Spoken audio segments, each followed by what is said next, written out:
COVID-19, we've tried to keep you up to date as much as possible. And over those, what I called a long, dark winter, we've asked much of you at times. We've asked for sacrifices, whether it be businesses or families. And we've asked an awful lot of a group that is incredibly special to all of us and important to this state's future. That's our students. You're going to hear from a student. You're going to hear from educators across Minnesota as we recognize that this long battle, and I asked a couple times, and I'll talk about this, for us to buckle down and have a goal line stand. Well, we're on offense now, and it's our time to take back the things that make life so wonderful for us, to give those opportunities. And so I'm going to walk you through a little bit here with the goal that it's time to get our students back in school, and we can do that now safely. We have a very robust plan I'll talk you through. You'll hear from Deputy Commissioner Heather Mueller, and then more importantly, you're going to hear from the folks that have made education possible during this time. And I want to be very clear. The sacrifices that were made by students and parents and teachers and administrators and school boards and everyone across the state, learning continued to happen. But we know that the best learning happens when they're in classrooms and when we're with educators in front of them and they're with their peers. And so we're going to take a little time today. I'll walk you through a little bit of this. Again, you'll hear some of the details on this. The good news is going to continue to come. We have made extraordinary progress in COVID-19. We are at case positivity rates that mirror last summer. Some of that is the nature of this virus, but a whole lot of it is because of decisions that you chose to make, whether it be masking or social distancing, or the sacrifices we've especially asked of our students and small businesses to stay in distant learning or to make adjustments. Vaccines are here and they're ramping up. We're doing more than 100,000 doses a week. Even in the midst of a snowstorm, we're doing the best we can to make sure that those are getting out within 72 hours. And because of the hard work of a whole bunch of people, public-private partnerships, partners across this state, from hospitals to pharmacies to Minnesota's public health, we're now getting those out as fast as any place in the country. And it is making a difference. We're on our way to ending the pandemic. I have to say, that's not something that we've been able to say a whole lot. And I was just mentioning to the folks who are in this room, it's usually not delivering the most positive news when we're here. This news is positive. We're beating this thing. We're getting the vaccines out. Minnesotans are responding accordingly, and it is showing. Late in the fall, we predicted it. We knew it was there. The model showed it, that we were experiencing exponential growth. We popped above that line of about 15% positivity, where things were going to overwhelm our hospital systems. We've seen this happen across the country. I asked us to dig in, to hold a goal line stand, and we did it. We did not overwhelm our hospitals. Every single Minnesotan who needed care and a hospital bed and the treatments got them, and we kept that as stable as we possibly could. We dialed back to save lives, and we did it. And I said in December, the goal of those dial backs was to stop the surge that would come after the holidays with the vaccines on our doorstep, and we would accelerate into that. And the goal is to start by getting all our K-5 students back in the classroom and to move forward from there. You did it. It's working. This was just an idea of this. And just for now, cases per 100,000, our neighboring states rank first, second, seventh, and eighth in tests amongst cases amongst 100,000 residents. Minnesota ranks 30th. The same thing is true of 7, 8, 17 amongst deaths per 100,000. We are 35th. The sacrifices you made saved lives. The sacrifices you made kept us underneath where we could have been. And the sacrifices you made make sure that more people are going to go back to school. They're going to stay in school, and we're going to open our businesses and keep them open. So new case growth at its lowest level since summer. This is a positive. We know more about COVID. We have more tools to fight it. And I mentioned this last week. It may have a little something to do with cold weather, but Minnesota's use of masking in indoor settings has skyrocketed, and we're now approaching that 90% number that starts to make a difference. And just so you know, CDC talks about that. If we can up from, say, 85% to 90%, they can show us numbers of lives saved. It's a simple thing we can all do, and it makes a difference. Percentage of tests coming back is now below 5% for the first time. That went above 15% in December when hospitals reached 95% capacity, and we were reporting over 100 deaths per day. We reported 2 today. That's 2 too many, but that's the situation that we're in. Hospital bed usage is now back down to almost pre-COVID levels. And again, you see what's happened here. The summer spike that shot us up came back down, and then the fall one that we predicted, and we knew it was coming, and we prepared for it. And those two little spikes you see on the right side, the first one at the top is Thanksgiving. The second one is Christmas. Here's the good news. We had data to show us by the middle of summer that we were going to see a fall spike. We do not see that right now. Now, I want to caution folks, variants and changes in behavior can have an impact on that. But at this point in time, we're doing it. So there's progress. Supply is still limited around vaccines.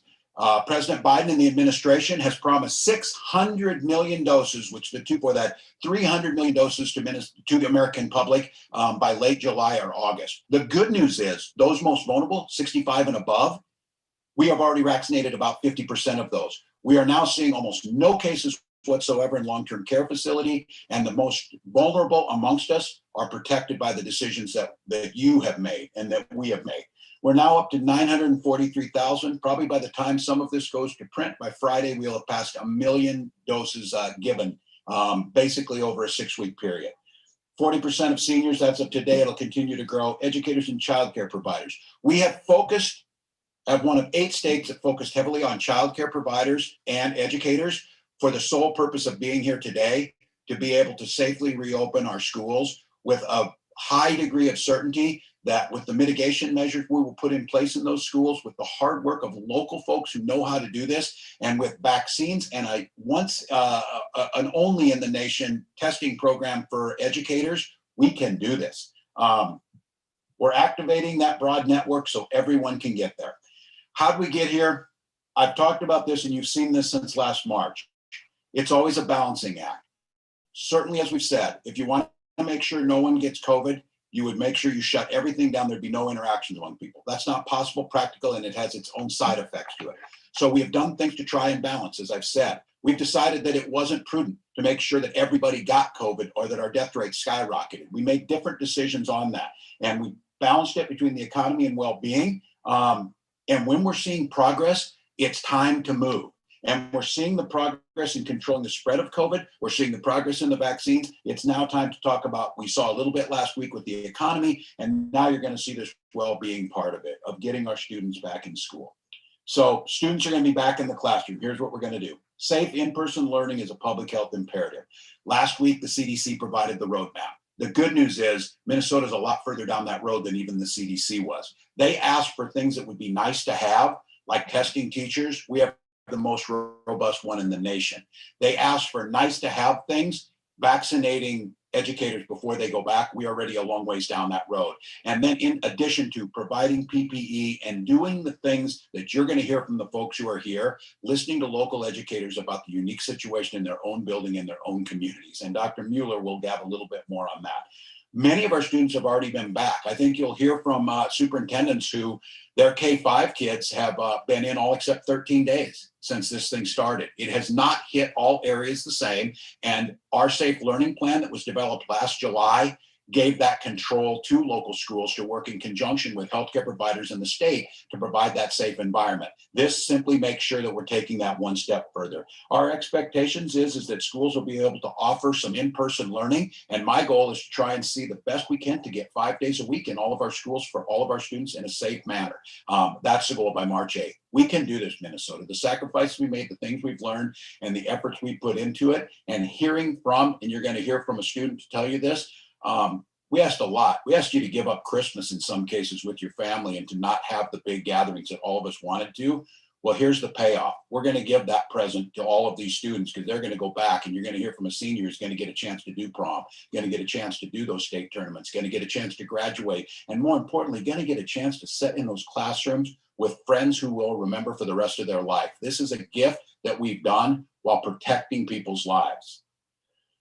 So in-person learning does have some risk to it. I don't want to downplay the fact of this, that we always have to make sure we're mitigating. I will stress it again, and Dr. Mueller will stress it.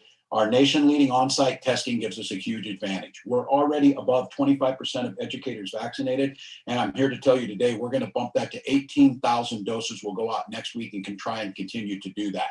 We will have the bulk of our educators vaccinated by that March 8th deadline, and that will give another added protection. And I want to all the parents listening out there, the educators and those, especially with underlying health conditions and the things we're doing, we're focusing on making sure that we're not spreading. But we also know our students can get it, and there's asymptomatic spread, but we don't want to put them at any unneeded risk too. So we're expanding this testing to allow all students. And again, this is a choice parents can make, but our testing programs are going to be available, whether in home or at local testing programs focused on 12 to 25-year-olds. Get your kids tested. Mine is an 8th grader and is back at playing club sports. And we're getting him tested after he does this once a week or so to make sure that that's going well. And it is, because these folks are doing the protocols and they're making it work.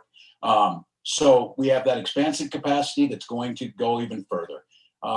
We listen to folks all over the state. You're going to hear from them here in just a minute on the need to get our students back, the need to do it safely. I think the unique thing you're going to hear about Minnesota is the stakeholders across the spectrum, parents, students, teachers, administrators, school support staff, school boards, are all in agreement that we've got a plan. We can do this together. It puts a lot of those decisions in a partnership way of doing it, and it's working, and it has been working for them. So students, we're ready to go. We're going to get back in school, folks. We're going to do it safely. We're going to beat this thing. And I think I've said, and I've been asked on numerous occasions, what do I want to do first thing when this thing is over? I want to stand in a crowded hallway and listen to students laugh with their classmates. That's what I want to do.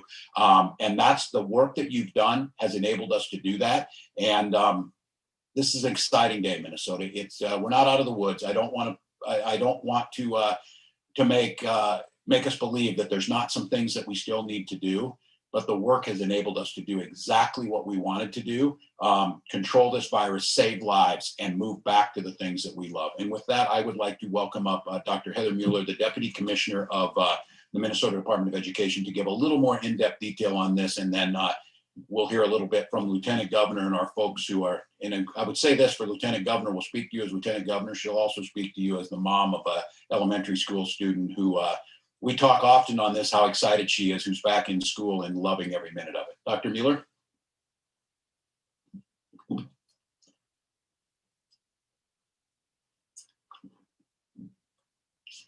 Thank you, Governor. And good afternoon, everybody. So we want to walk through a little bit about this plan, a little more in depth, and give you some additional details. But before we do that, I'd like to dive just a little bit deeper into thinking about how this is really going to be able to help impact not only our students and our families, but our communities in general. And I can speak not only as the Deputy Commissioner of the Department of Education, but also as the mom of a senior in high school and a sophomore in high school. And I cannot say how thrilled I am to have our students back in a hybrid learning model and what that means for them every single day. We know that our seniors last year, their junior year looked vastly different at the end of the year, and their entire year that they had built for their academic career, and the things that they've missed that we've all had the opportunity to experience. Things like dances and athletics and activities and proms and graduations, and the ability to be able to do that is something that is incredibly important. And the work and the effort that our community has done, that our state has done, and that our governor and lieutenant governor have done to ensure that we are building the structure that we need in order to bring our students back is incredibly important. And I want to also acknowledge the fact that we have a number of school districts and charter schools across the state who have had the opportunity to have their students in person since the fall. They have been able to use those mitigation strategies. They have been able to partner with their communities, work with their local public health, and to be able to really think of different unique ways to be able to bring students in for a variety of reasons. And that's not the ability everywhere. And so what we are looking at is putting forward a plan and an opportunity for this to be the option everywhere in the state of Minnesota. So as we think about that, we really wanted to focus on a couple of things. Beginning on February 22nd, our middle schools and our high schools can choose either a hybrid learning model or an in-person learning model with specific mitigation strategies. And as the governor talked about, first and foremost, we know that we have one of the best testing processes in the nation for screening. Every single teacher who is in either a hybrid learning model or in a in-person learning model has the opportunity to test in their building every 2 weeks. And so that means that we are able to identify any asymptomatic spread that's happening in our schools, and they have the opportunity to know exactly where they stand. And so that's one really important component, not only for our students, but it also is a bit of peace of mind, quite frankly, for our staff members, so that they know that as they are working with our students every single day, that what they're doing with their students and when they go home to their families continues to be safe. We also know that we are building a model where our students between the ages of 12 and 25 have the option to go to community testing sites and also to utilize mail-in saliva testing so that they have the opportunity to see where they're at in their testing, and they know whether or not they are also COVID positive or are asymptomatic and are not aware of their ability to spread that. And then also thinking about not only those two components, but also the fact that our students are wearing masks. They are incredibly conscientious, whether they're in school, whether they're participating in athletics or activities, they are consistently utilizing those masks to help to not only protect themselves, but to protect the people around them. And so those are really important pieces that we're going to be able to continue to maintain as we are moving forward with additional students coming into both in-person and hybrid. Now, we know that our schools have also worked a lot with their regional support teams to go into an in-person model and to publicly announce those plans. If they have those plans in place, those plans should continue. The work that our school leaders have done with their staffs, with their communities, with their school communities are incredibly important. And the role of this is never to undermine that work. It is, however, to provide some opportunities for us to be able to build on that collaboration. As a result of having these unique and independent personalities essentially in every single community, we also know that it's going to look different in a lot of places. It may be that beginning on February 22nd, we are going to have some school districts or charter schools who have not had their students in will be able to have their students back into a hybrid model. We will also know, and that will be 5 days a week. We know that some may need to start at 3 days a week. Right? It's going to be dependent on being able to, like what the governor identified, is to be able to give our staff time to do the prepping that they need. Because in addition to not only making sure that we're providing this option for every single student across the state of Minnesota to be in person or in a classroom, we are also really cognizant and thoughtful of the fact that we do have some students and families who choose not to, that they feel as though they are safer by being able to learn from a distance. And we are going to maintain that because we know how incredibly important that is. And so in being able to provide not only an in-person learning option for every single student that wants it, but also a distance learning option for every single student that wants that, we need to give our educators the opportunity to do what they need to do to be able to support our students in the way that they need to do that. And so that's why you might see it looks a little bit different from community to community, but the basic underlying premise is the same, is that for every single student that would like to be in an in-person setting, we are trying to provide every single strategy and mitigation approach necessary to be able to do that. And that's in partnership with our school leaders. We also know that one of the things that we identified when we moved into having a January opportunity for our elementary students to move back to an in-person or a hybrid model, we also know that we implemented a rolling start. And that was because we're at that point in time, we still had higher levels of community spread. We knew that we wanted to take it very slowly and give the opportunity to take a very slow walk back into having students come back in. Because of the work that you have done across the state and because of the leadership of the governor and lieutenant governor, we have the opportunity to now repeal that rolling start. And so what that means is instead of starting 9th grade and 10th grade can be the first 2 weeks, and then you can 2 weeks later bring in 11th and 12th grade, it means that you can bring back 9, 10, 11, and 12 all at one time into a hybrid model or into an in-person model, depending on what that looks like for you and for your school community. So it's really important that we are able to identify that, one, that rolling start is able to shift, because that means that students are able to come back earlier and gets our students back in. And it also gives opportunities, again, to increase the number of students that are participating in in-person learning. The third and most, probably one of the most important pieces is the actual use of data. And that's one of the things I think that we've tried to be incredibly consistent about, is to use the science and the data to help to drive our decisions. It's something that educators are amazing at. We look at student data, we look at community data. We do this every single day to help to inform instruction and the work that we're doing. It's not going to be any different from what we are doing in order to be able to help to support our school leaders as they are thinking about bringing their students back into a hybrid model. And so what that means is that we are going to rely on our county level data, but we're not going to do that alone. When we first had this conversation back in July, at the end of July, we talked about the county level data as a starting point. That was because we had had no students in school for a very long time at that point in time, and we needed to have a place to start. Now, however, because we have had our students in a variety of ways, whether that's in person or in a hybrid model, for a variety of times and transitioned in a number of instances, we also know that we have data that's going to give us additional information. One of those points of data is going to then, in addition to that county level data, is going to come from influenza-like illnesses, and really looking at each school's population and identifying in that school, are we seeing a spread? Is there 5% of the population that has influenza-like illnesses or has some type of COVID-19 symptoms? It also then prompts a conversation. It's not an automatic 5% you move to a different learning model. It means you have to have a conversation with your local public health, your regional support teams, and the Minnesota Department of Health to identify what that means. And so within that, then it is possible that, again, in a really laser-like approach, we have the opportunity to have one school in a school district that has many schools to say this school does have 5%. We are seeing spread. And so that is one school that needs to transition from a hybrid model to a distance learning model, but none of the other schools are impacted in that district because they are not seeing that. So the use of the county level data continues to be an important component, but it is not the singular point of data. And that additional data is going to help to really give us a laser approach to being able to identify how it is that we can continue to support our schools and leaders across the state. We are also thinking about the capacity of our staff. In some instances, we have seen where staff, because of their illness, has been a reason that we have not been able to keep students in person. And so moving, again, to utilizing this type of data, as well as looking at staff capacity, is another really important component that we're going to continue to be able to lift up in this process.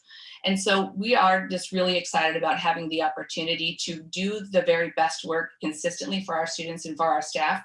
And again, because of the work that you've been able to do as a state, we are now able to do something very differently. And we'd like to thank our school leaders and across the state, from classrooms to lunchrooms, custodial staff, bus drivers, right, paraprofessionals, everyone who has been working not only in person and in a hybrid model, but also in a distance learning model to support our students. We are deeply grateful, and we are super excited that if you have not yet had the opportunity to be in person, we are hopeful that you now have the opportunity to do so. And with that, I would like to pass it over to the Lieutenant Governor.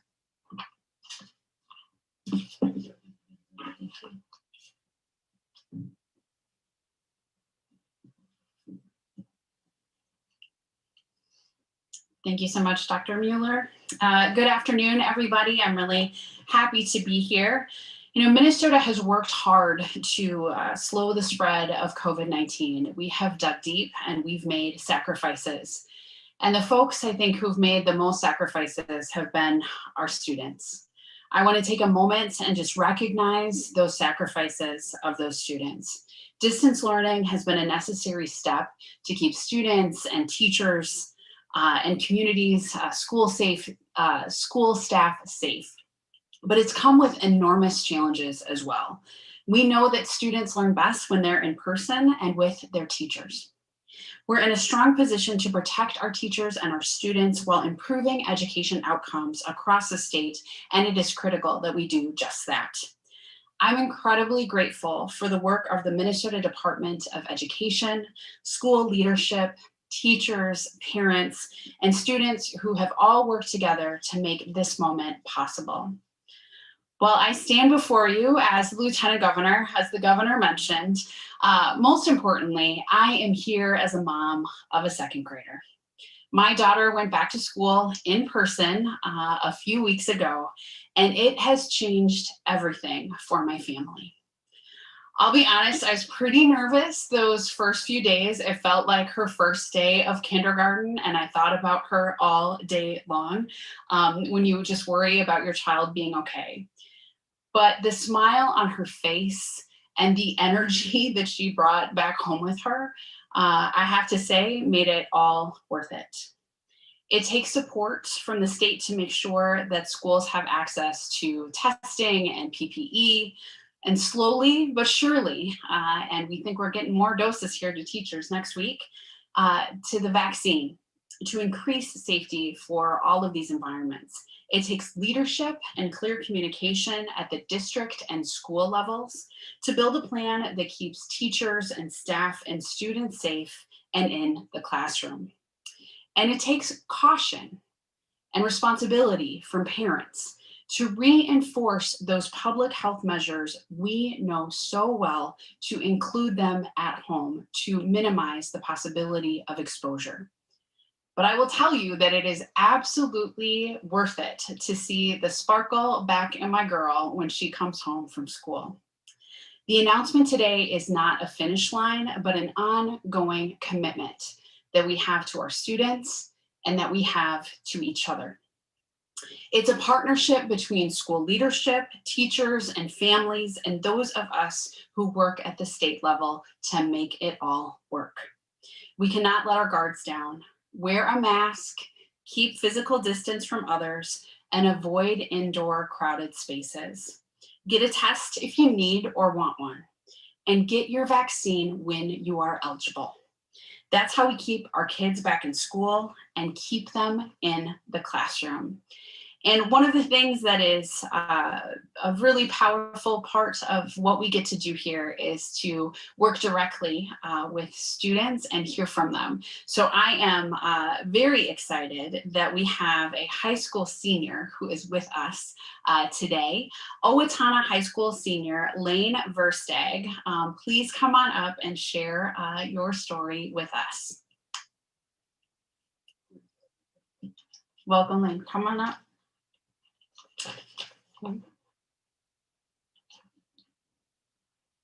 Thank you very much.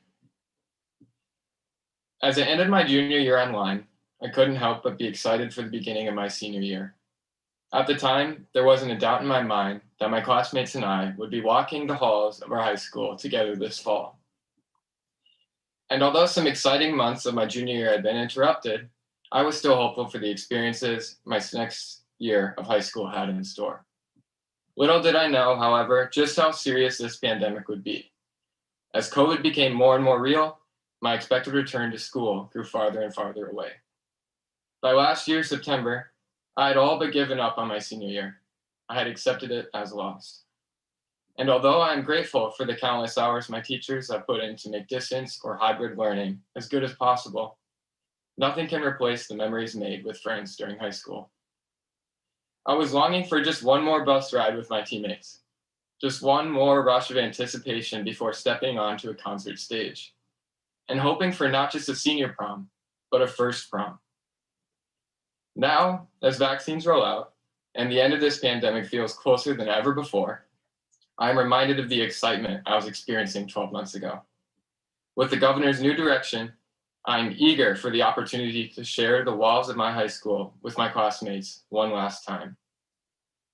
And although the end of my senior year may not be as traditional as I had hoped, I know that my grade will get to experience it in the most important way possible, together. And with that, thank you. I'd like to introduce Superintendent Matt Gross. Well done.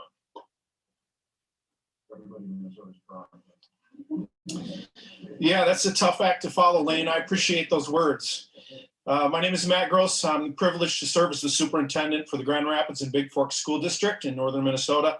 And this is an exciting day for schools and students like Lane across the state.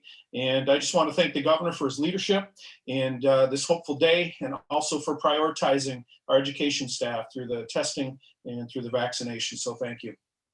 We've appreciated the focus on science and data. That's what we're about as educators. And we've also thought it was important that we've learned, as we've known better and learned more, we do better. And so we want to just acknowledge that too.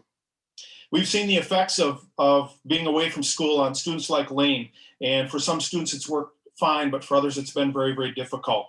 And students that are away from the relationships and the sense of belonging that really only happens in school. It's easy to see that in the lives of our littlest learners, but it's real for our teenagers too. And that's why today is so important.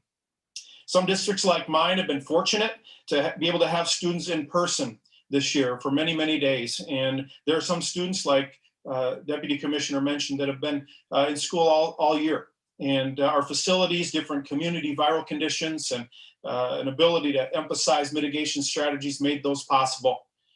Since the beginning, we've seen how the virus affects communities differently, and it's affected districts differently. And my colleagues, school leaders across the state, haven't been any different in their desire to have students in person. It's just been different in their ability to. They have different district dynamics, and the facilities are different. And so the message today, the announcement today, will open those doors and create opportunities that we need and have moving forward. Our community's been patient as we've worked through the transitions between in-person learning for most of the fall into hybrid and then into a time of distance learning and now back again to in-person since the beginning of January. And we've had partners and help from our people in our communities like the local public health and our regional support teams to do that. Like across the state, our teachers, our principals, our education staff have needed to be resilient and courageous and flexible as we've worked together to get kids back in school. And it wasn't easy and it was challenging at times, but we all know how important it is and we all know it's the right thing to do. The school year's been hard for many, including school administrators. And as we feel the pain that our staff feel and our students feel longing to get back. You've been listening to state leaders as well as the governor and addressing the return to the classroom for students in Minnesota. The governor will answer questions at 1 o'clock today. You can watch that live on CBSN Minnesota. And our new news will continue now on CBSN Minnesota.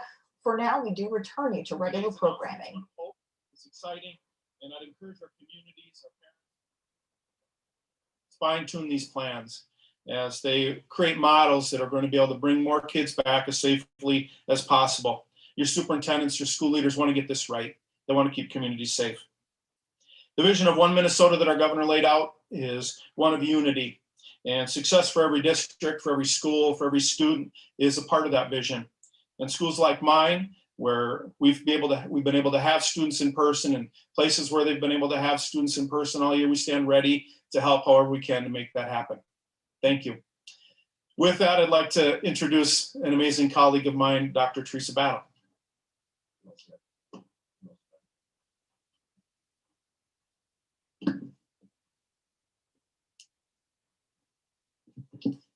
Thank you, Superintendent Gross. Good afternoon, everyone. I am Dr. Teresa Battle, the proud superintendent of Burnsville-Egan Savage, District 191. Thank you, Governor Walz, for inviting me here today. This fall, I believe the amazing students and staff of 191 did a wonderful job in implementing our hybrid learning model. We took it slow. We followed the science. We began with a rolling start for 4,100 students enrolled in hybrid, where pre-K through second grade students attended 4 days in person and 1 day in distance learning. And students in grades 3 through 12 attended for 2 days in person and 3 in distance learning. We also had 3,500 students enrolled in our virtual academy. A survey of parents conducted in early November showed that they felt most positive about their and their students' experience in District 191. Because of the health and safety measures implemented, improvement to distance learning from that emergency distance learning last spring, the connections with teachers and support staff, and most importantly, acknowledging and understanding the disproportionate impact of COVID-19 on Black, Indigenous, and people of color. So today, this marks an exciting opportunity to bring more students back in person. I am grateful for the support from the Minnesota Department of Health, Minnesota Department of Education in developing the Minnesota Safe Learning Plan. As community spread of COVID-19 increased dramatically in November, we returned to full distance learning for pre-K-12 students.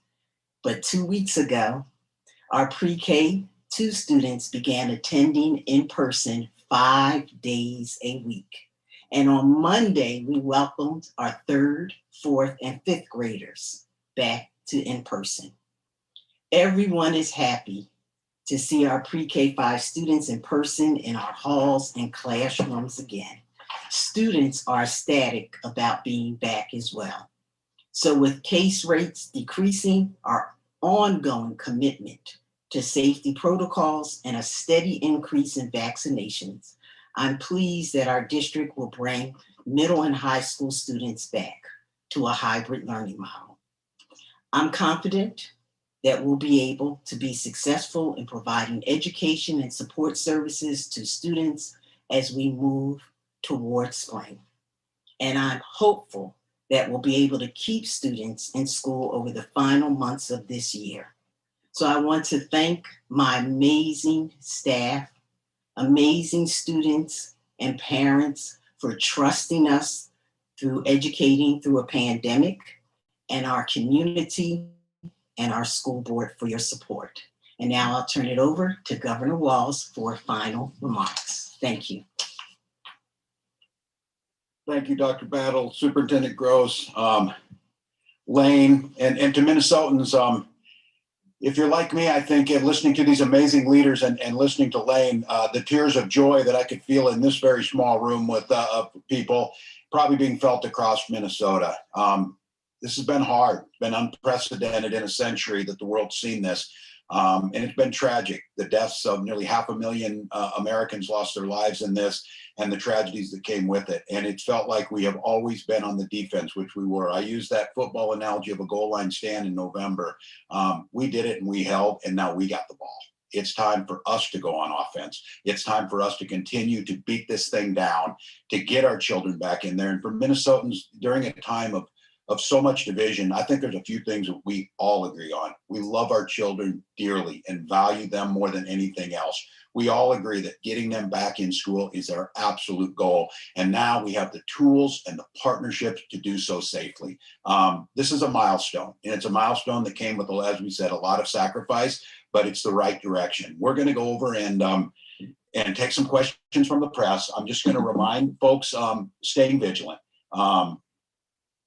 Making sure that we know for families that health issues, for teachers and things like that, these are all being taken into consideration. As Dr. Mueller so clearly indicated, this is going to require a lot, because we're going to have to continue to be able to provide those opportunities for folks. But here's the thing, what we have learned, whether it's the transmission of COVID, the infection rates, how we deal with it and suppress it, the one thing we know is that time and time again, COVID was not being spread in communities from the school. It was coming from the community into the schools. And so if you want to make sure that your school district stays in there, it's doing those things like masking. Do it for the kids. Do it for them to make sure they're there. I know it's a pain. I'm sick of it too. But it works. The science is behind it. Social distance. We're moving back and forth. Use the testing.